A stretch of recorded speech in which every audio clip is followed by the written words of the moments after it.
भारत में मोदी सरकार का तीसरा कार्यकाल शुरू होने के बाद से ही जम्मू कश्मीर में लगातार आतंकवादी हमले बढ़ क्यों गए हैं।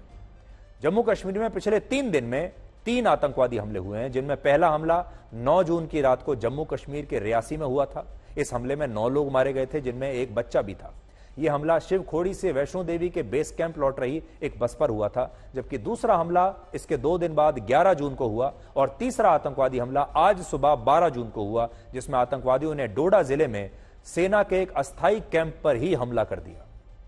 इस हमले में सेना के 5 जवान घायल हुए हैं और हमले की जिम्मेदारी कश्मीर टाइगर नाम के एक आतंकवादी संगठन ने ली है, जो जैश ए मोहम्मद की ही एक छोटी शाखा है।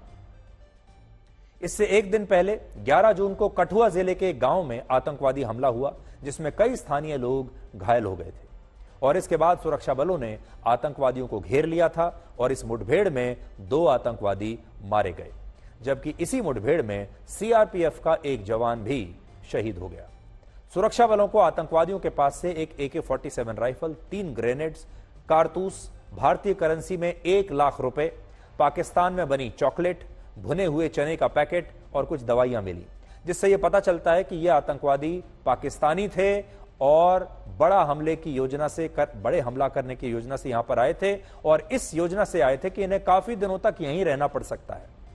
इससे पहले आतंकवादियों ने 9 जून को रियासी में तीर्थयात्रियों से भरी एक बस पर हमला किया था, जिसमें 9 लोग मारे गए थे और अब सरकार ने यह फैसला किया है कि वैष्णो देवी मंदिर जाने वाली बसों में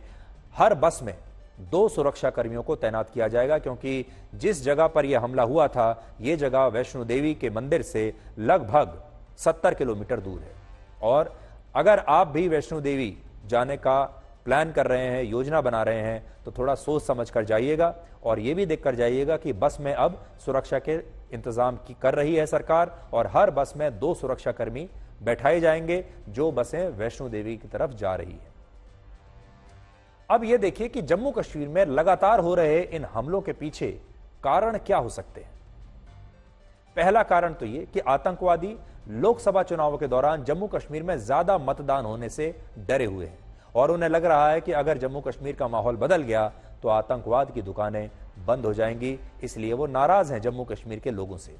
जम्मू कश्मीर में विधानसभा चुनावों को प्रभावित करने के लिए भी हमले हो सकते हैं। और तीसरा कारण ये कि भारत में सरकार का ना बदलना, प्रधानमंत्री मोदी की वापसी से भी ये आतंकवादी हो सकता है थोड़े गुस्से में हैं, नाराज हैं और झुंझला गए हैं। और इसीलिए पहला हमला उसी दिन हुआ जब प्रधानमंत्री मोदी का मंत्रिमंडल शपथ ग्रहण समारोह में था।